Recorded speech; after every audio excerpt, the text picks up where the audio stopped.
مؤمن ده مسؤوليتك انت. انا ما خدتش بالي، ده كانت ثانيه بالظبط. ما هي ثانيه ثانيه وكان هيضيع مننا. كويس مؤمن رد علينا. ان شاء الله. طمنا يا كويس يا دكتور. حبيبي. ها قادر تتنفس؟ انا عايز افهم حاجه. هو انت عرفتي ازاي؟ سمعت صوته وهو بيصرخ. سمعتي صوته وهو بيصرخ من المطعم وهم هنا في حمام السباحه؟ انا ما سمعتش حاجه. دكتور انت سمعت حاجه؟ خلاص الولد كويس، الولد كويس. تعالى يلا. أوبا. تعالى حط هنا، حط هنا.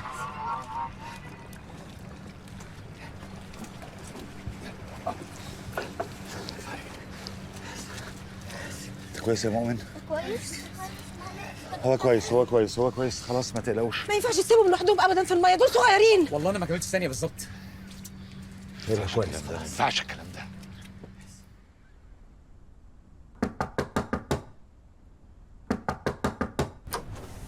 مين؟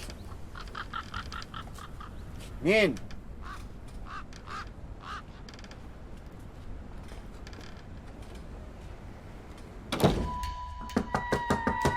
مين؟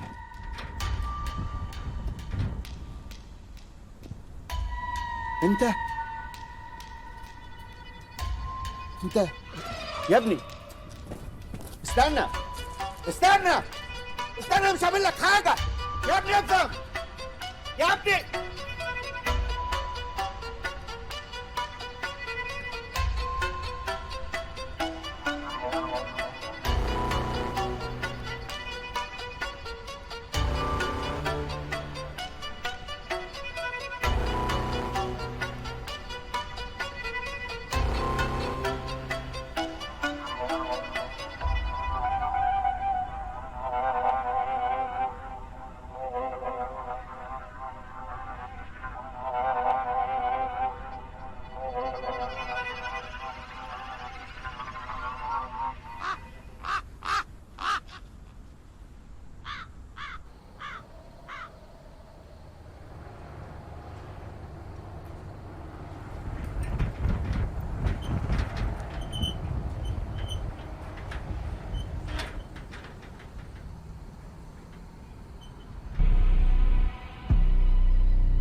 اللي جابك هنا؟ معلش انا عارف اني اتاخرت عليكي، بس انا جاي اعمل حاجه وشفت القطط دخل. لقيتهم؟ اه انا دخت عليهم، كل شويه الاقيهم في حته. انا هجيبهم لك ما تقلقيش. بقول لك ايه، انا عايزاك تقول للدكتور خيري ان الكلام اللي قاله عن المدرسه وصلني كده بقى، هو مش هيطول معايا. حاضر ما تقلقيش، هجيب القطط. هاتهم.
مالك حبيبتي بتعيطي ليه؟ مالك بس قولي لي فيه ايه؟ الله، مش عايزة أشوف اللي هيحصل. ما تخافيش، طول ما انا جنبك ومعاكي ما تخافيش وما تعيطيش.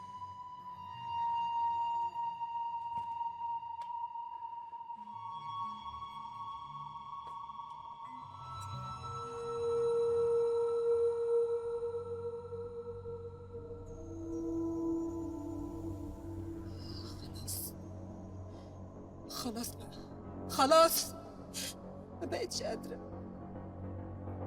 مش عايزة أشوف حاجة تاني. مش عايزة أشوف حاجة قبل ما تحصل. خلاص تعبت.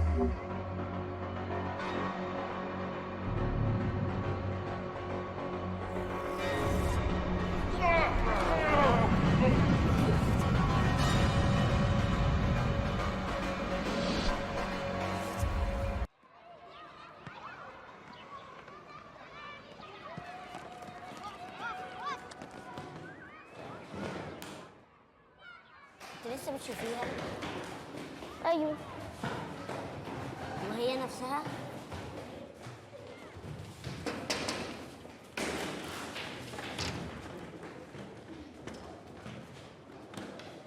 جود مورنينج. حلوين. أنا ميس لارا وجاية أدرسكم مكان ميس سامي. وأنا عرفت منها إن أنتوا خلصتوا كل المنهج ودرجاتكم كلها ممتازة، أنا شفتها بنفسي. بس ده ما يمنعش إن أنا عايزة أعمل معاكم ريفيجن على كل المنهج تاني. إيه رأيكم؟ ميس، نعم يا حبيبتي. بس احنا خلاص فاضل يومين على المدرسة وتخلص، واحنا عايزين نلعب. أنتوا هتزهقوا من اللعب. مين قال إنكم مش هتلعبوا؟ بس الماس ما فيهوش لعب. لا، ده أنتِ فاهمة غلط. الماس معايا مختلف تماما. الماس عندي كله لعب. اطمني. إيه يا حبيبتي؟ سرحانة في إيه؟ مالك؟ سرحانة في إيه؟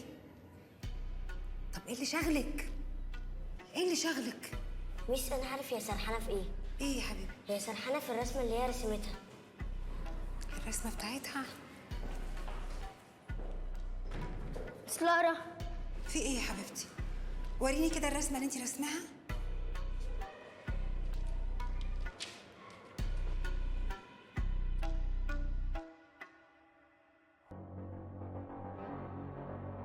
مش عايزة أشوف حاجة قبل ما تحصل. خلاص تعبت.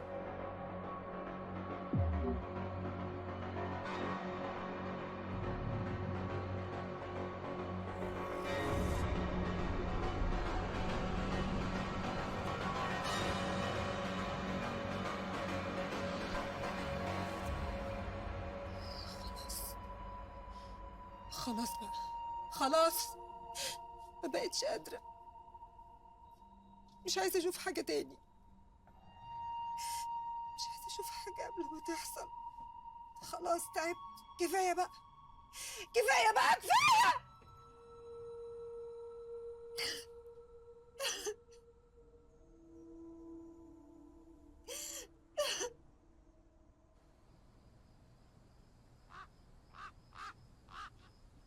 يا ترى رحت فين؟ وعايز ايه؟ واختفيت ليه مرة واحدة؟ وايه علاقتك بنسمة بنتي؟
المفتاح اهو لو عايز حاجه مهمه من الاوضه.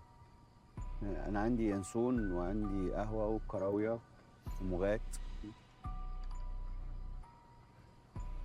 ممكن اعرف ايه الحاجه المهمه اللي مخلياك عايزني لدرجه ان انت عايز تكسر الباب؟ عادي، شغلتي. ما هو انا المفروض كل يوم بالليل اعدي على الاوض اوضه اوضه اتاكد ان الولاد كلها في وضعها. بس يعني اظن ان انا طلعت بطاقه وبلغت، يعني مش محتاج حد يشقر عليا بالليل عشان يطمن. حضرتك كنت بره بتعمل ايه؟ هلا انت مالك؟ انا اعمل اللي انا عايزه، محدش واصي عليا. وبعدين يعني المفروض لما اجي اخرج من الاوضه اخد اذن منك؟ وماله؟ ما تاخد اذن. آه. عادي جدا، خد اذن. اهو ده النظام. احنا هنا في رحله، وانا اللي ماسك الرحله دي. يبقى لازم تيجي تاخد مني اذن، عشان ده النظام، والكون لازم يبقى فيه كله نظام. صح. الحياه ما ينفعش ما يبقاش فيها نظام. ايوه النظام يا ناس. طبعا. نظام. كل واحد لازم طبعا. يبقى في اوضته. طبعا طبيعي. يعني انا هاخد منك اذن وانا خارج من الاوضه؟ انا مش فاهم انا. يا عم نظام، عم نظام، تعالى طب اشرب حاجه.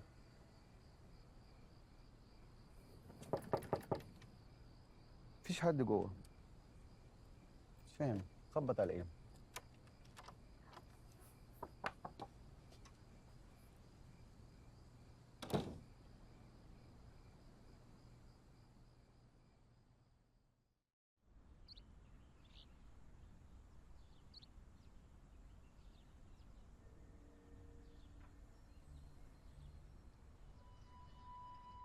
الكامب ده احنا مجهزين له ومخططين له بقالنا من اول السنه تقريبا، لكن بعد الحادثه اهالي الاولاد خايفين، بس لازم ناخد القرار. طب واحساس والد البنت اللي اختفت دي هنقول له ايه يعني؟ هنسيبه كده وخلاص؟ انت عارف كويس جدا ان محدش مننا له دعوه باللي حصل ده، ولا المدرسه ليها دعوه. احنا سلمنا البنت لباباها، واختفت البنت من باباها بره سور المدرسه. يعني مسؤوليه الاب مش مسؤوليتنا احنا. يعني حضراتكوا شايفين ان كل شيء طبيعي، وان البنت اختفائها مش غريب ولا حاجه.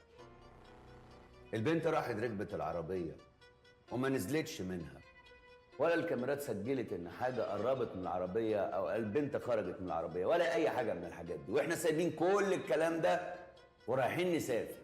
سفريه ايه؟ 7-8 ساعات، والتحقيقات شغاله لوحدها، والبنت اختفت كده وانتوا سايبينها عادي. انتوا شايفين ده منطقي؟ الموضوع ملوش علاقه بالمدرسه، لا من بعيد ولا من قريب، وانا كل اللي بفكر فيه دلوقتي هما الولاد وبس. بقول لحضرتك ايه؟ وحضرتك شكلك حابه الرحله، وانه الاجتماع ده في الاخر بالنسبه لنا كده تحصيل حاصل. انا لو مقرره اي حاجه ما كنتش اجتمعت بيكم دلوقتي. انا عاوزاكم تعبروا عن رايكم براحتكم. انا عندي راي. انا شايفه ان الاطفال لو عرفوا ان احنا لغينا الرحله بسبب اختفاء رغد، ده هيخليهم يخافوا اكتر. ده غير ان وجودنا معاهم في الرحله هيخلينا نقدر نتكلم معاهم ونجاوب على اسئلتهم بشكل سليم. على العموم انا سعيده قوي قوي بكل ارائكم الجميله دي، وان شاء الله هاخد قراري وابلغكم. اتفضلوا بقى على شغلكم. كان دكتور خيري، ثانيه واحده لو سمحت. كنت احب ان انت تطلع معانا السنه دي، بس انا شايفه خليها السنه الجايه ان شاء الله. وارد طبعا يا فندم، بس اظن الوزاره لو عرفت ان رحله كبيره زي دي طالعه من غير دكتور اظن هيبقى لها راي مختلف. عن اذنك.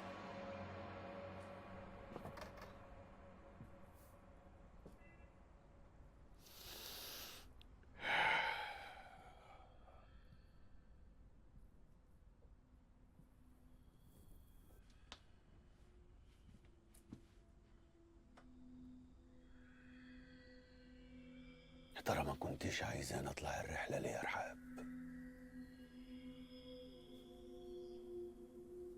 اكيد في حاجه مخبيها هنا، اكيد.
من امبارح وانا مش قادره ادخل الاوضه بتاعتها، مش قادره.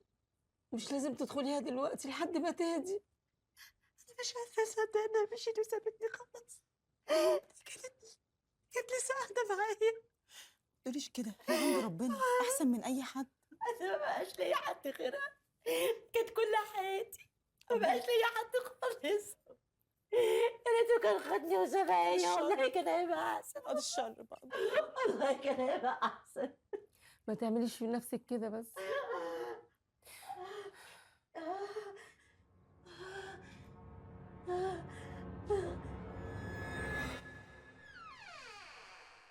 حمزة، حمزة، ايه؟ باب الأوضة اتفتح. اعمل ايه انا يعني؟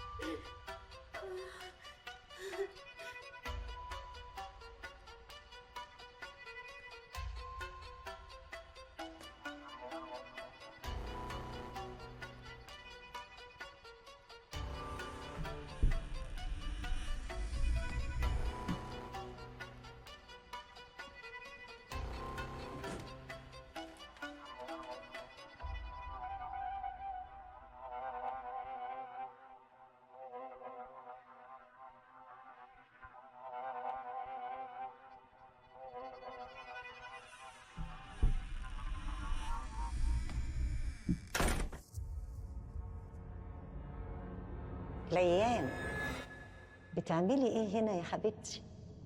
مش اتفقنا تغيري هدومك اول ما تيجي من التمرين؟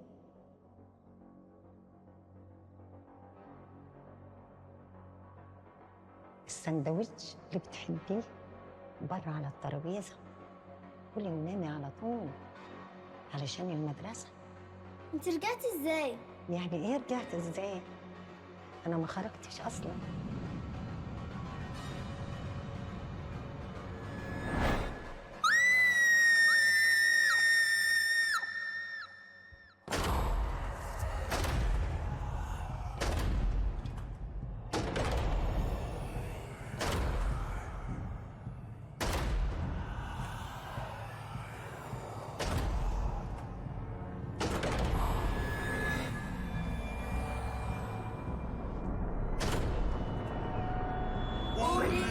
انك شفتيني.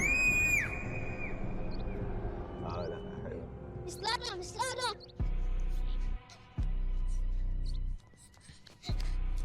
مالك؟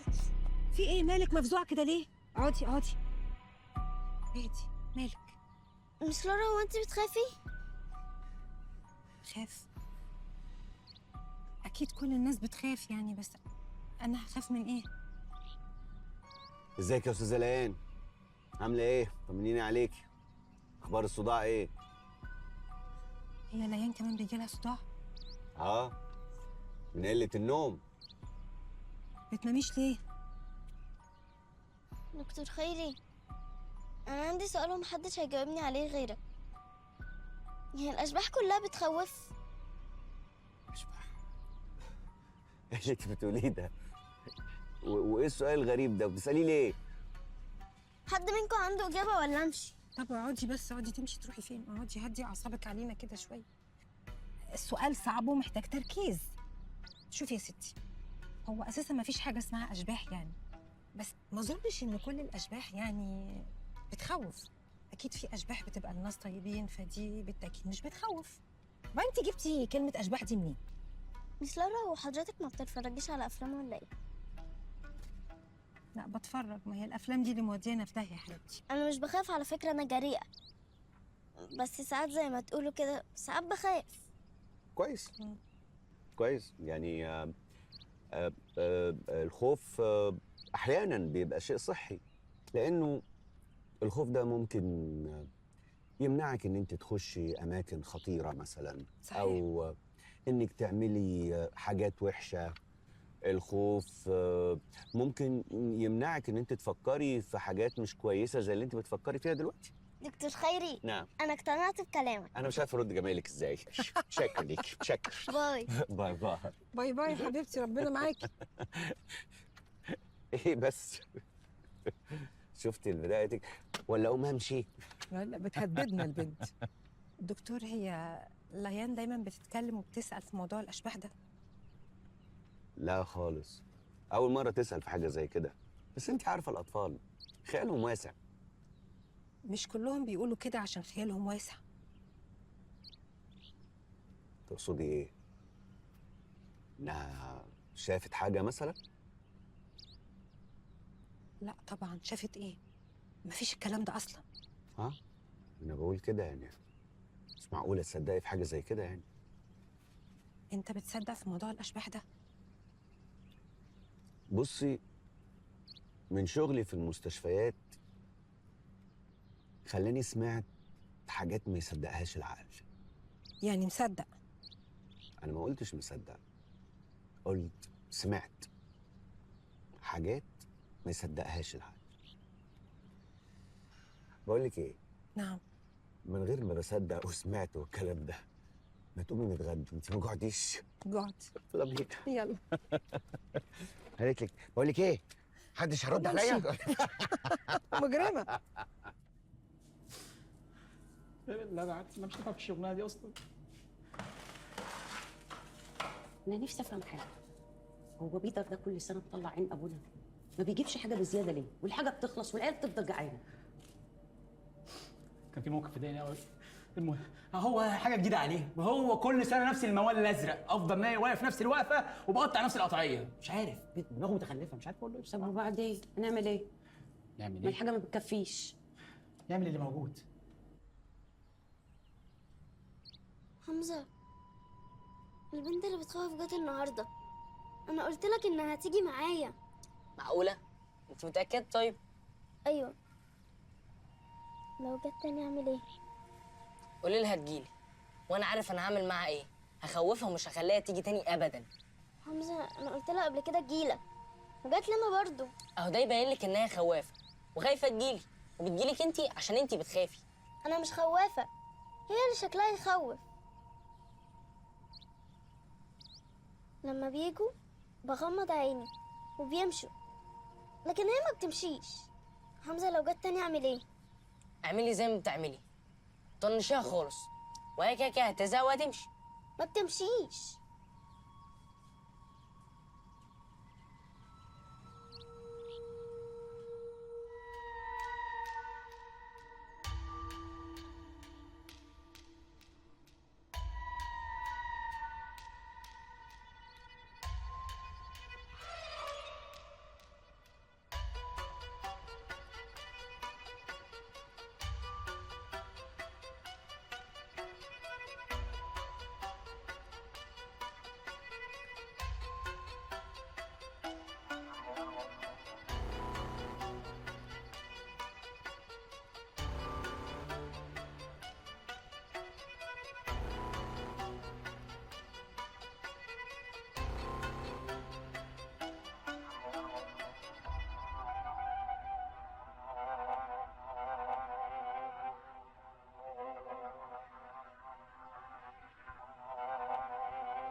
في حد يخاف لما بابي يكون جنبه؟ يلا بينا ننام وهحكي لك حدوته كمان.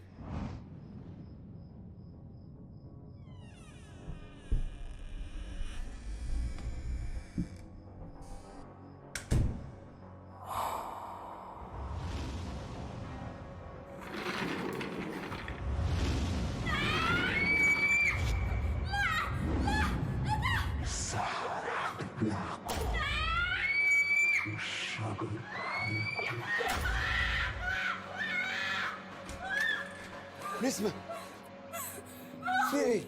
بس يا حبيبتي، بس في ايه مالك؟ بتترعش ليه؟ في ايه يا حبيبتي؟ الست يا خوفي. بس مالها الست اللي الست اللي بتخوفني. ايوه جات لي هنا وعايزه تاخدني معاها، وبتقول لي الشجره هتاكلني والصحراء كمان هتبلعني. بس ما تخافيش يا روحي، ما تخافيش. لا الست جت وقالت لك كده؟ طيب بصي، انا جات لي فكره. تعالي ايه رايك بقى بابي النهارده ينام في حضن حبيبته نسمه وهي تنام جنبه، وانا اوعدك لو الست دي جات لك انا هوريها شغلها. في حد يخاف وبابي نام جنبه؟ لا. يبقى خلاص يلا بينا ننام، وهحكي لك حدوته كمان. يلا يا ستي ننام سوا اهو. يلا يلا حبيبتي. كان يا مكان، يا سعد يا إكرام، وما يحلى الكلام إلا بذكر النبي عليه الصلاة والسلام. كان في زمان، في سالف العصر والأوان،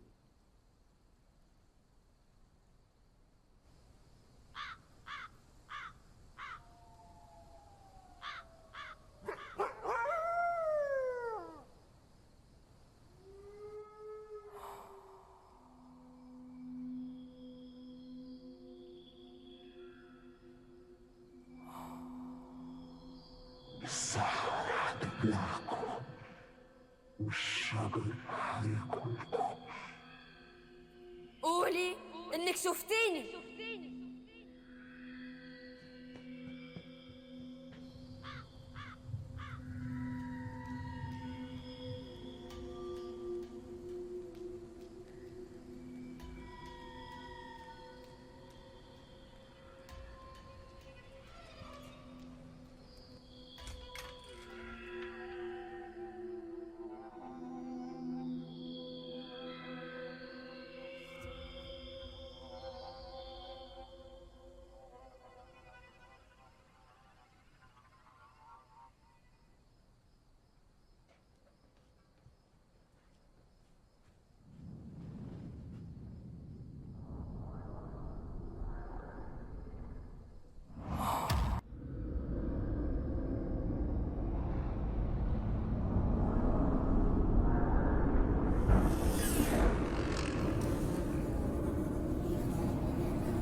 عاصي عاصي اصحى اصحى. ايه في ايه؟ في واحدة ست في اوضتي. ست ايه؟ بقول لك واحدة ست وشها بيخوف في اوضتي، تعالى بسرعة. حاضر جاي. مفيش حاجة، أكيد بيتهيألك.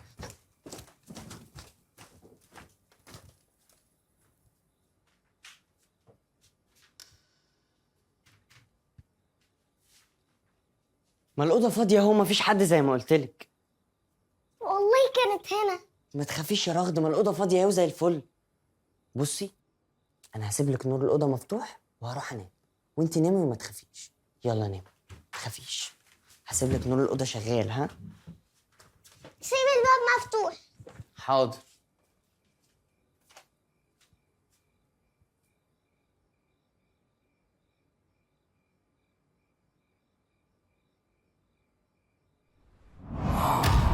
الصحراء هتبلع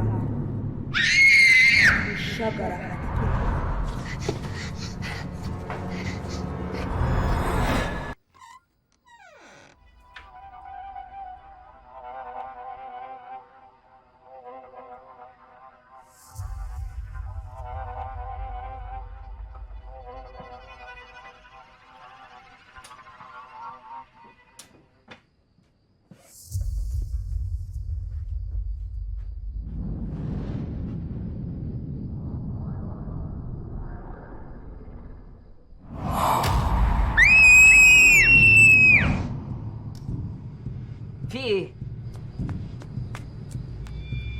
مالك؟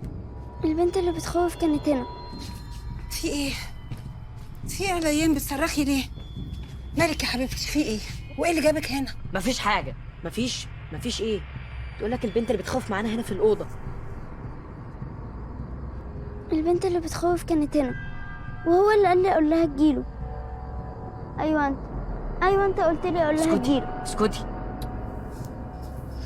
طيب معلش ما تخافيش. هتفضلي معايا في الاوضه؟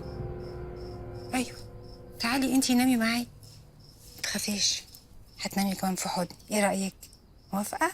يلا بينا، تعالي نامي معايا، يلا ما تخافيش، تعالي. نعم يا ولاد، نعم، مفيش حاجه ان شاء الله. نعم.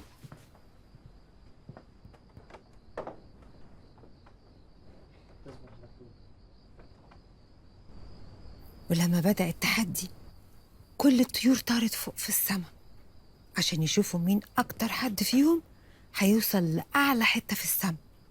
وفضلوا يطيروا يطيروا يطيروا لفوق لغاية ما تعبوا. كل حد فيهم تعب وقف، ما قدرش يطير تاني إلا النسر. فضل يطير لفوق لفوق لفوق لفوق لفوق.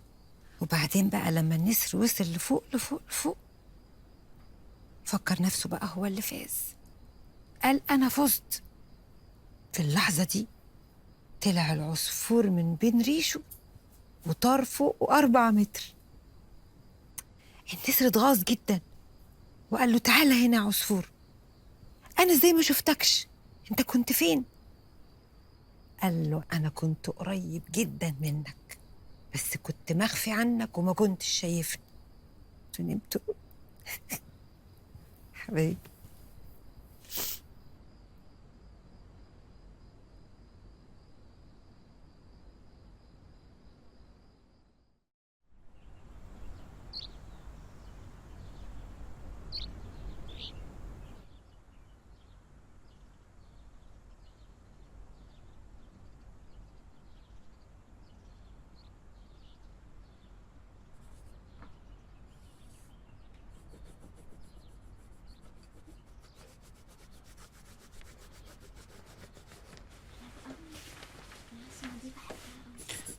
صباح الخير يا بنات. صباح النور.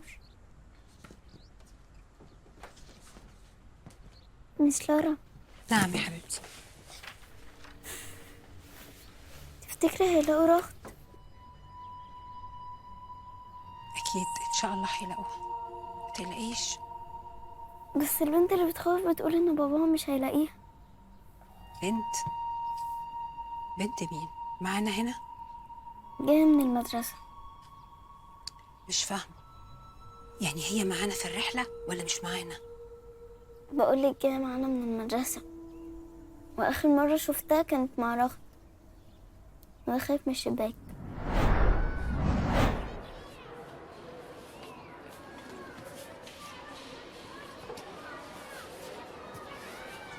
ليان يا ليان، تيجي تلعبي معانا؟ ليان سيبك منها، تعالي نلعب احنا، دي مجنونة.